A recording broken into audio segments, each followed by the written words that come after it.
এই ভুট্টো আর জন্টু সাহস করে তো মোটরসাইকেলে উঠলি। এই গাজীপুর টাউনে সার্জেন্ট যে পরিমাণ ডিস্টার্ব করে তাতে গাড়ির কাগজও নাই, হেলমেটও নাই। পুলিশ আটকাইলে কি কমুনি? হায় হায় রে, কইতে না কইতে পুলিশ মামার সামনে দাঁড়ায় আছে। এই তাড়াতাড়ি নাম চালু করে না বাবা। পুলিশ দেখতেছে চাতক পাখির মতো তাকায় আছে, ধরতে পারলে খবর আছে। এইদিকে শোন শোন শোন, আমার কাছে একটা বুদ্ধি আছে। কি বুদ্ধি? এই পুলিশের সামনে দিয়ে যাইতে হলে তোরে একটু আহত করতে হইব। কিভাবে আহত করবে?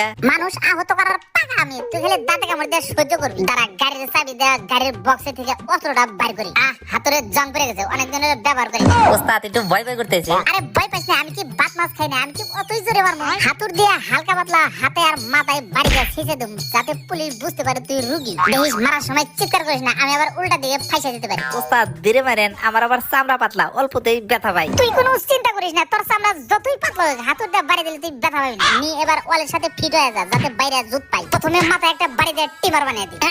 বাবা রে, অসুবিধা নেই, একটু পরে